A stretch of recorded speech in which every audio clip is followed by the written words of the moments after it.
Today's COVID update is brought to you by Fulltech Systems, your technology center, where you'll come for the price but stay for the service.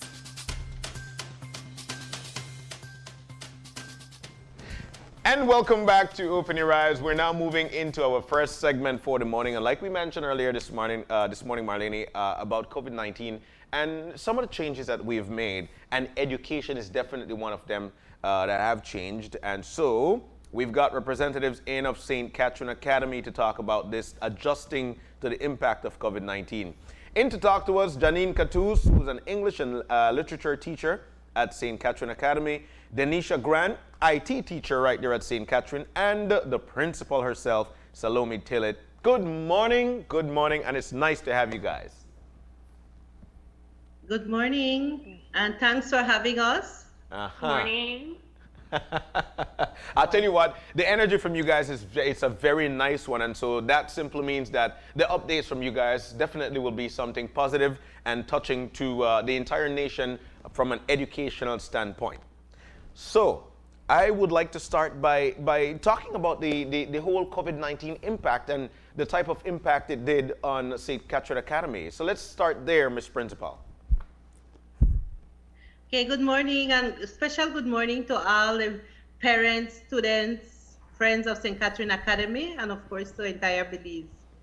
Okay. COVID-19 was one of those unexpected things that had us learning how to do things differently in a short time. We didn't have the luxury of time, of anything other than in the moment. How do we come out of this better? How do we make the most of the challenging time? And for us, it meant moving online quickly. Yeah. Fortunately, we had some practice with it. We were a part of the DigiLearn project in the GAP and Ministry of Education. So we had our first and second year students already doing some online learning. Okay. But we had to move that off campus because they were doing that in class. The teacher could walk around, could check, the technician could run if you couldn't get something going. But it meant moving everything online and first through to fourth. And so the teachers can tell you there was a lot of scrambling to learn and a lot of reliance on each other. It was like learning community. The teachers themselves were in the classroom or teaching each other. How do you do this? How do you do that when you want to upload a video? It was fun to me to watch them learning and sharing. How do you raise your hand? This was a fun one. How do you get students to raise their hand? They're all in class. How do you know who wants to ask a question? Yeah.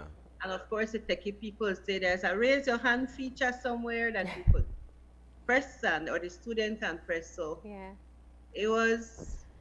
You know, I reflect back on when you guys have an interesting model, because as you said, you were a part of the DigiLearn project. And when the scare of the pandemic kind of started to set in here in Belize, you jumped into test mode. You decided that you would test out learning online with your cyber days. And I remember talking with you about that. And it was fascinating to see how your teachers were very excited about this process. You know, if you think of the benefit of having had those test runs, I mean, what kind of impact did it make? Yeah. For sure, it gave us the confidence to move completely off campus. It helped us to establish protocols because, you know, day one, everybody was excited. And then we realized, wait, this one is in her pajamas, that one is in, you know, and we have to have some rules. Yeah. And then they had fun muting the teacher. And then this one, you know, we had to say, wait. This is not free for all. Yeah. These are the rules that we have to abide by. You have to have on proper attire. You have to comb your hair to come to class, even if it's at home. You have to, you know, and we also set rules for the teachers to help them to ensure that there was structure for the classes, but it certainly helped that we had been planning for it ahead of time. Yeah. So you have developed classroom management protocols Online. for online. Oh, yes, because remember, a lot of times the kids are a little bit ahead of us. So the teachers will tell you they would be talking and the kids are unmuting, and then you get a little snippet of the video and the kids are they're dancing in the room while the teacher is teaching. Yeah. And so we had to say, wait, wait, wait. If you do this, it's a classroom. Yeah. Rules that apply in a classroom apply at home. Man, so how do you go to no chewing? But I'm just kidding there. But you know what? One of the things, like, I could reflect back to my high school days, and the first 10 minutes of following the ringing of the bell was always homeroom session. And within the homeroom session, there was a discussion on what had happened yesterday, or if it's a Monday, then we spoke about how you spent the weekend, just to loosen up the students within the classroom. Is that happening now? And what are your students saying? When you get that, let's have an open discussion. How do they feel about what's going on right now? Well, I will answer the first part of it, and maybe the teachers can also add in. Sure. Our model is the synchronous model. What that means is that at 8:30, the teacher and all the students log in. So we have the first 20 minutes thereabouts being a wellness check-in. We pray together, we start our day with, it's like building community. Let's be together. How are you? How was last night? How is your day? Yeah. So we do check-ins, we do prayer, we provide the same structure. And then the classes run for half an hour, again synchronous, teacher and student online. Okay. The teachers have the option of doing some asynchronous classes where you just post the video and you give the student 10 days or 5 days to get the work done. Do the video and get the work done. Okay. Our choice was to keep community by having everybody together so they could chat, because you know what we find, the young people miss one another. They miss their teachers, which they didn't think they would ever do, but they miss their teachers. They miss school. They miss that person that used to annoy them, It's like everybody is apart. And so we wanted to give them time together. And then in addition, we've also added a wellness section. So we have our counselors on board, our PE teachers, so that they have, and our student council. So there's a fun session in there. There is a exercise session. There is a lovely wellness part of it, whether it's mindfulness or prayer, meditation, a little stretching, a little self-esteem building. So, try to cover all the elements that are absent by the distance between us. I appreciate that you said that, because I do think that part of the school experience, and we perhaps only think of it with the littler ones, but it's the same with teenagers, it's actually being with friends. It's the hangout at recess and lunch and cafeteria dramas and whatnot. And for the teachers, talk to us about what you have found in terms of the mind frame of the girls. What have they been saying in terms of what this experience is like for them? Okay.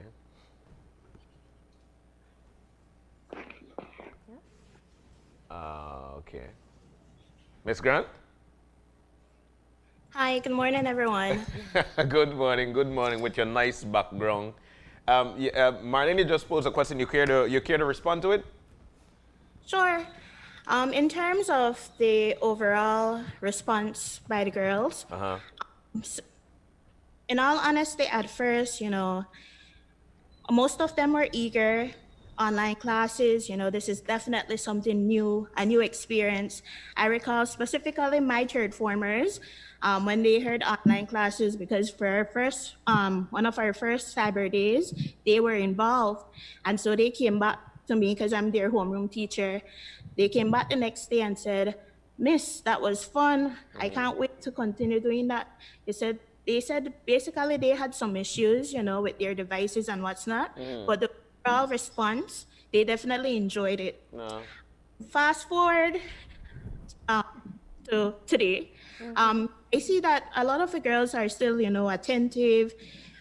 They're still eager to join the sessions. Most definitely, we're always eager to continue learning. But, it's that time of the school year too, have to take into consideration. Yeah. And we do find that some, they're at the point that, they're a bit tired. They're a bit, I can't say really overwhelmed, because the way we have adapted our syllabus is that we basically pay attention to content, no assessments or anything of that sort.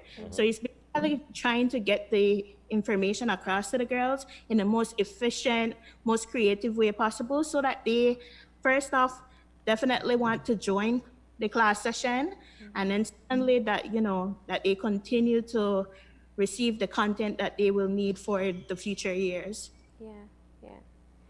And have you found, because it's interesting, these teenagers, they've grown up in a completely different time than the rest of us.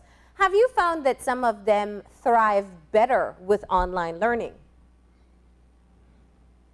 Most definitely, because I know I've seen how, as Ms. Tillett mentioned, many of them are even more tech savvy than the teachers themselves, that find out different ways to do things. By all means, they're able to manipulate the computers to the way how they want to utilize it. So even though I teach them IT, I find out that they do stuff differently than me, and find that some ways are even more efficient than what I may be using.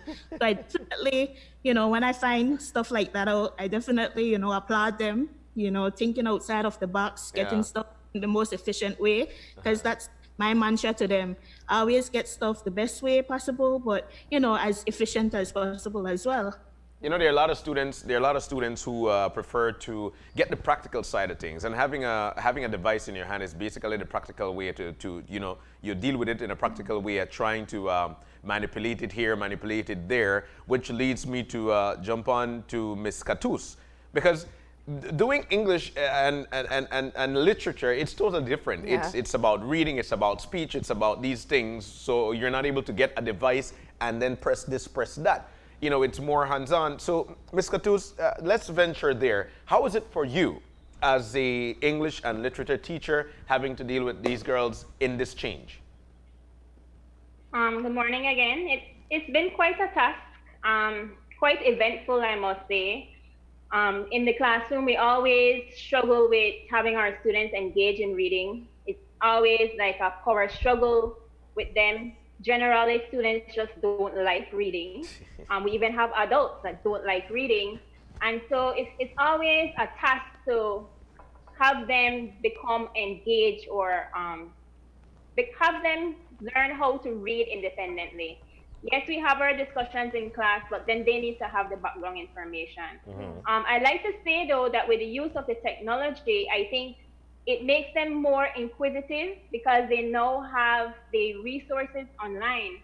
So if there is a question that is posed regarding a certain text, they can Google the information. And what happens is that when they Google the information, they're learning how to access credible information. In addition to that, you're also able to cite the information, or cite the website from which they have accessed that information. So they're learning as we're going along. It's not only about reading, it's also about accessing credible information to support what they're saying. That's really progressive way of looking at it, because I think parents are probably thinking, oh, but that means they're cheating. But really, that is a skill set that we do need, where people can be able to know where they can find reliable information. It's also important, I think, that you talk about how you manage the group online. I know you use a platform that really allows for a lot of interaction, and you can be able to see who's attending, who's participating. But what has been perhaps the most unique feature that you have found beneficial? Well, initially, the platform of the Microsoft Teams, we didn't have any option for students to choose a feature that would allow us to see who wants to answer a question. So at the beginning, it was a bit of a weakness on the part of the system. Students would generally just talk all at once, and so that would create a situation of chaos in the classroom. Yeah. But recently they have actually added that feature so the students are able to raise their hands to answer. But of course, there are always that group of students who want to be engaged in the classroom, who sometimes just want to take over the classroom. And so it's imperative that we ensure that all students are being engaged, all students are taking part in the discussion. And so that is where we come in and we identify those students who we want to hear from. And generally, once you call on them, they're there to answer. Yeah, yeah. Now, let me shift back to the principal for a second, because I want to talk about how you use this experience or share this experience with other schools. Clearly, St. Catherine Academy is ahead of the curve in having been able to prepare for this moment with your cyber days and been able to kind of move over what seems to be seamlessly to online learning at the high school level. What's the communication been like with other schools? Well, through the Belize Association of Principals of Secondary Schools, we've been working in different committees. We have schools that are no-tech, who have to do the paper schoolwork at this time. We have the low-tech schools that are a combination of a little bit of paperwork, and some classes are able to do online learning. And then we have the high-tech. And so we divided ourselves into groups and share best practices. So if I am in a high-tech group, then I work with the other schools. Remember, there were 8 schools in the DigiLearn project. And so we've been able to share best practices with each other. And certainly, I think we all want all of us to be at the high-tech position. We don't want any student to be left behind. And so this is a part of what we've been working at. How do we make the most for the students who are disadvantaged right now? Our students are fortunate. But we want what they have for all the students in Belize. And so it is to share what we can. We are not sure with the economic impact of the COVID-19, whether the DigiLearn project will be able to be expanded to other schools, but certainly the students still the need is still there, and perhaps even more pressing. And so we want to get as many schools on board. I think we will see devices being an essential part of the book list. You will see now schools are requiring students, if they can, or even supporting students to get tablets, because at the minimum, you need something that you can get work done at home. I think there will be a need for an expansion of the internet services to rural areas, to all the homes, if that's what our students will use, or at least to community areas. So if there's a community center in a village, so if that place has internet, that students can come there and learn, bring their device and at least access internet. So it challenges us to think differently. And then we have August coming. What will we do different August to prepare for what's ahead? That's a question I definitely want to get into. But before that, have you been able to ensure that all children have access? Yes, and Marlene, there is a government assistance to all secondary schools in the form of SAN and SEN. It is a financial assistance to schools for students who have special academic needs and for students who have special economic needs. And it's a sizable sum of money, I would say. It certainly would allow a school to feed a student, to help it with uniform, with books, with fees, with school bag and other equipment. So what we were able to do was to use that fund to assist the students who did not have tablets. Oh, wow. So we ensured that all our students who didn't have a tablet and requested one got a tablet, or may have been a laptop, depending on what the parents were comfortable with. It's either a loan, the equipment is a loan, but if it's damaged, you pay for it. Or it could be, some parents said, well, could you assist us with a laptop? We will pay you over a period of time. We worked with that. And like other schools, not only SC, I'm sure, other schools, we assisted students with MiFi, with data for the MiFi, with data for the laptop, with internet in the homes, because we didn't want any student to be left behind. Yeah. So if we are saying we are a high-tech school, then everybody has to be a part of that. And so with the assistance of that fund from the Ministry of Education, we were able to ensure our students were at least able to. No, they might have other challenges. Maybe today the internet isn't working, the computer doesn't want to come on, the internet services drop in my area, other little challenges, but they have what they need to at least be online most of the time. Now that's an important point. I think hearing that the school has ensured that there's equitable access to education is really good to know. But let me go back. I think I'm trying to remember the date when the ministry discussed what should be the way forward. You were already doing school online before Easter and during the lockdown and state of emergency, and you continued through. Now we know, according to the ministry regulations, essentially what Ministry of Education was saying in allowing people to matriculate, it was only a suggestion to the secondary schools. It was left up to your own individual policies. How have you managed with your decision in terms of who's going to matriculate and who is going to graduate? Well, we have a team. We've always had a policy that we believe you can do it. We will believe in you even if you don't believe in yourself. Yeah. Because all the kids are intelligent, they're able, but they not always want to work. They're capable, but not always as willing, right, teachers? So sometimes you have to push and pull, and we get our parents to support us with that. And what we have done is to say, you will have, if school had closed then and you would have failed, we will give you additional opportunities to revisit the work you weren't successful with. And if you do your part, then your grades can improve. So it was, I think when the parents and students felt that there was an opportunity, they all came through. So let's say we would have had maybe 5 students, 7 students who were lagging behind the 70% pass mark. We said to these students, you have another opportunity to get the work done. You can do it over, you can do it better, you can improve.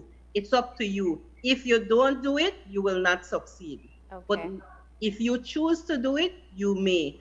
And we found that our students did so. We have all of them across the finish line for senior year. Oh, wow. Wow, that's beautiful. Congratulations to you guys. And what happened with things like parents' night, And prom, graduation, and graduation? Those are all such important rites of passage for coming out of, I mean, I know we can't have mass gatherings, but you guys are pretty innovative, right? Oh, we have something fun in store. Yeah. We have Sweet. something fun. And I'll just say one little thing. It may involve Channel 5. Wow. I think Channel 5 is a part of it, and I'll leave it there for now. But prom is canceled though, right? Yes. Oh, Prom those is poor definitely girls. canceled. But one of the things, Unfortunately. one of the things that's going through my mind is the interactiveness of a student in the classroom, because growing up again, as long as you're being interactive, you're showing that, you know what, you really want to be a part of this. You really want to do it. It's not often that you're going to get it, but from the mere fact that you're participating, gain you some points, especially if you're shaving along the lines of a 69, 70. Just saying, because it's possible. So especially for the teachers, how are we dealing with the interactiveness of students, especially while we're doing things online? How is that for you? For my classes, I usually start each class with an attendance check. Just to, it's a form, kind of online form that they fill out. Just a selection of basically a multiple choice to see if they're present for the day. And throughout the class session, I use different online applications where my students are randomly called on. So they have different icons. See, okay, on my screen, their name is popping up. They see questions in a bit of a different format. They have recently integrated the raise a hand feature, so the girls are enjoying that for right now. Yeah. Because before, I used to have them type in the word question if they had a question of that sort, but now everybody is speeding to raise their hand before the next person to see if they're able to answer the question. Yeah. So I use a variety of ways to actually, to make it seem that it's just not an online session. It's not just a class. Yeah. Our sessions are 30 minutes, but honestly, for most of my classes, I don't see where that time goes because it's like we're in there, we're engaging, and by all means, that 30 minutes feels like a 10 minutes the most some days. Wow. I'll tell you what, it's so nice to know that they're being interactive. And I almost wanted to ask you who learned the raise your hand feature first, if it was you who taught them or they taught you, because they're so good with technology. But besides that, I want to go back to the principal and let's venture off with the conversation into the conversation of the CXC. We know that CXC it is going to happen this year. So how are you going to make that approach, or what approach are we taking towards that? Okay, well, we take our lead from the Ministry of Education. Certainly, Belize has a different outlook on CXC because it has different currency. In the other Caribbean territories, there is no fail. So as long as you pass through the high school and they determine who are the good students or the brightest students, if I could use that term, by how many CXCs you pass. Okay. In our system, it's different. CXCs is primarily used to determine if you will get assistance into tuition assistance into junior colleges. And so for us, it's a little bit different in terms of that currency. So the ministry decided we would go ahead and participate. We've already paid. And most of the SBAs, which is a school-based assessment component, has been completed by the students before the lockdown. So we can participate in a limited way. I'm not sure the teachers or the students really like this format because it's a multiple choice format only. Yeah. And the teachers may be able to add, but multiple choice means it's either right or wrong, whereas the paper 2, which is a structured answer, means I could get half of it right and get marks. This way I could guess and get it right or wrong. The other part of it, I thought a little bit about. I read that item that the student from Guyana wrote, and I think about the mental challenge it poses to the students. So they were out of school middle of March. They didn't know if they should continue studying. Will the exam be held or not held? Should I keep studying? When do I stop studying? Or I just stop and then when do I start back? Because a lot of this now depends on them on their own. And so it kind of, there's a little mental struggle, I think, to decide how to get ourselves back in a readiness mode to study for a multiple choice only type question. But we have to think the students are resilient. They will rise to the occasion. They will prepare. CXC has Notes Master site that helps the students with multiple choice type questions. And so this is where resilience comes in, that you have to persevere despite the challenges and what may seem like short notice, but we go forward. Let me just get some clarity. On average, how many CXCs did your students sign up for? Because there is a number of them that's paid for by the government, and then they have the option of taking additional ones. Most students will sign up for 10. Okay. And the government covers 6, I think? Government covers 6. And if you pass 6, including math and English, you're assured of a tuition scholarship for your first semester. You could keep the scholarship by maintaining passing GPA to, keep the tuition scholarship for the other semesters. Okay. Right. Yeah, because I know that was a key issue as well. When schools closed, the parents started to ask if they could get refunds for things like that. But in fact, now the examinations will proceed. So how does that change what happens in the online classes now? Are you now shifting back to CXC preparation? Well, we had not been engaging our seniors. Seniors are basically finished. Okay. So right now they need to be on their own studying. We are working with the undergrads, meaning first, second, and third forms. Okay. So the seniors have to be working on their own. The teachers are supporting. They're working with them, sending over past papers. I know Miss Grant is a senior teacher for IT and Miss Cattouse for English.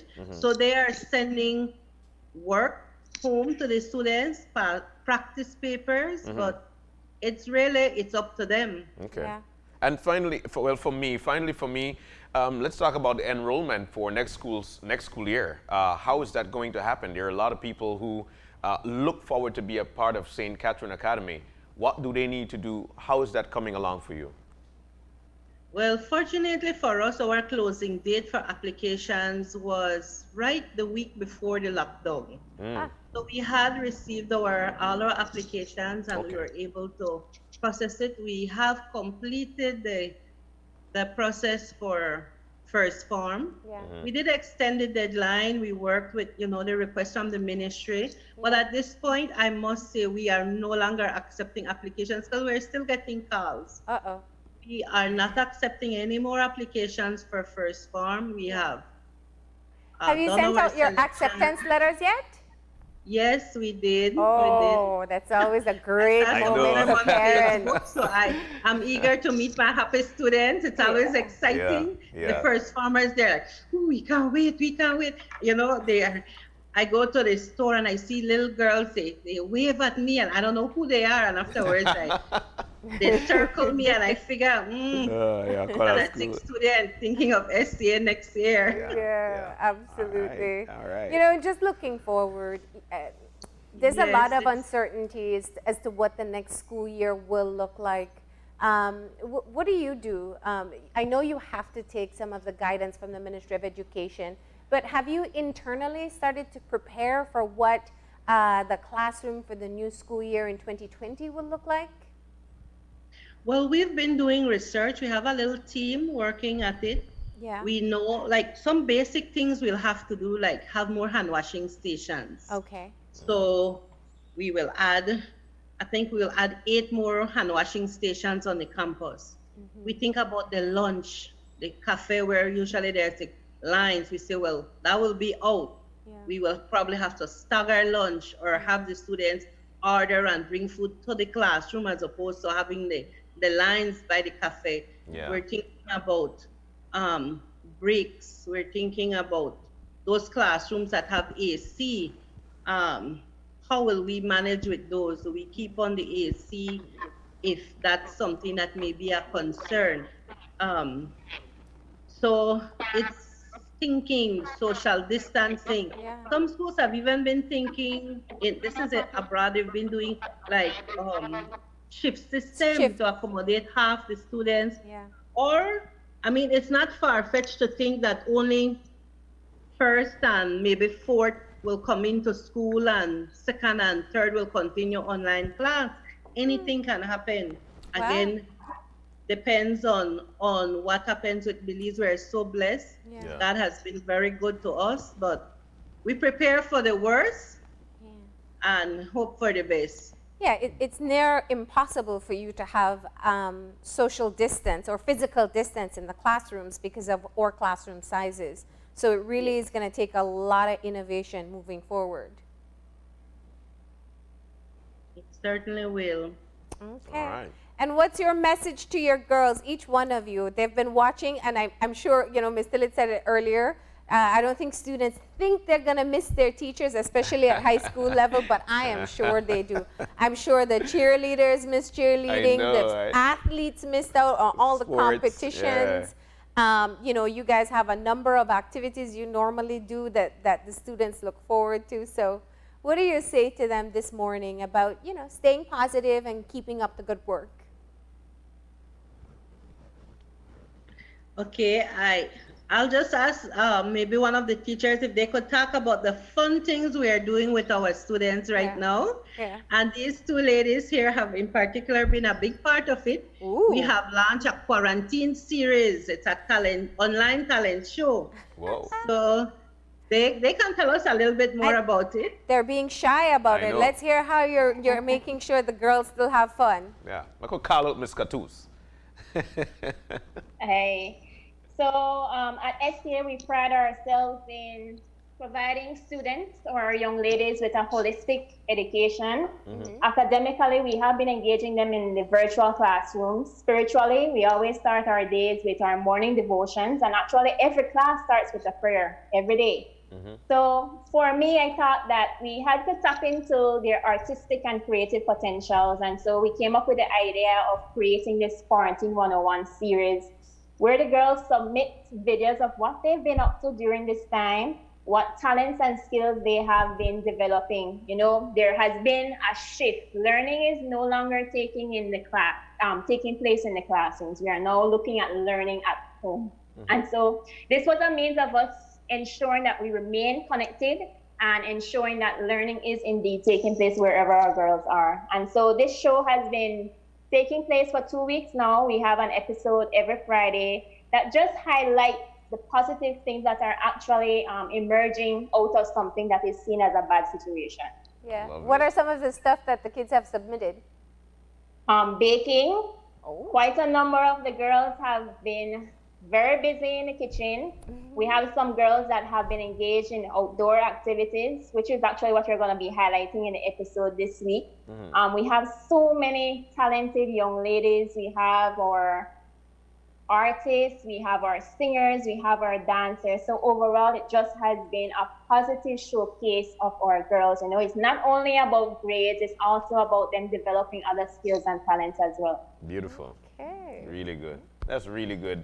This is definitely the right step forward in terms of how we could learn, especially in times of COVID-19. Any final words? You know, Lee? John, it's always a striking feature, or it's almost something that is instinctive that we tend to dwell on the negative things, but we can actually look at some of the positive things that have come out of this situation. So Definitely. this show has been highlighting that, and the feedback has been absolutely great. I mean, the amount of work that has to be put into just a little 20-minute episode, it's quite a lot, but it's worth it.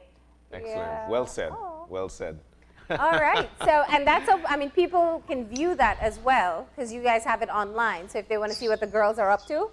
Yes, it's uploaded on the school's Facebook page as well as on our YouTube channel. So everybody can access it. It launches it showcases every Friday. So at 6:30, you have something to look forward to every week. Cool. All right. All right. Closing message to your girls that are watching. I just want to publicly express how much I miss them. You know, it's always exciting to hear their voices every day. And sometimes some of them just ask you, Missy, don't miss us? And I said, of course I miss you. So we tend to think that teenagers aren't that loving and aren't that caring and aren't that appreciative of their teachers, but they are. But I just want them to remain steadfast, remain positive. This too shall pass, and we will definitely get through this together. All right. And Teacher Grant? Well, I express almost every day to my girls how much I miss them. All right, girls that I teach. In particularly my homeroom 3B1. Yes, I miss you. Big up this morning. Hi, girl. As always, I just urge them to stay positive, help around the house, find innovative things to do. Right, to not have that mental worry about quarantine and COVID-19 and all of that. Yeah. Just something that you like to do and develop it. That's for me. All right. And finally, Miss Principal Salome Tillett. Well, I must thank my teachers. They are amazing. These ladies here represent a larger group of people who have built a team to work with our students. No student left behind. Yeah. Every student is counted. We miss them, and our team puts that into action. But you know, for me, who I still go to the office every day, the place is so quiet without the students. I miss them. The place is not the same. Girls, STA is waiting for you. It's not the same. It's too quiet. I know I used to say too much noise on campus, but oh, I miss the noise right now. Oh, And, I didn't ask the most important questions. Do you still give out demerits in online classes? Good question. yes. Yes. But thanks to my team, thanks to my amazing parents, I think we have the best parents. They're so supportive of our efforts. Thanks to everybody who has done their part to make learning continue, to make it possible. Thanks to my school board and to the other schools who've been willing to share their best practices, that things that we've been able to learn and incorporate, you know, to keep learning going.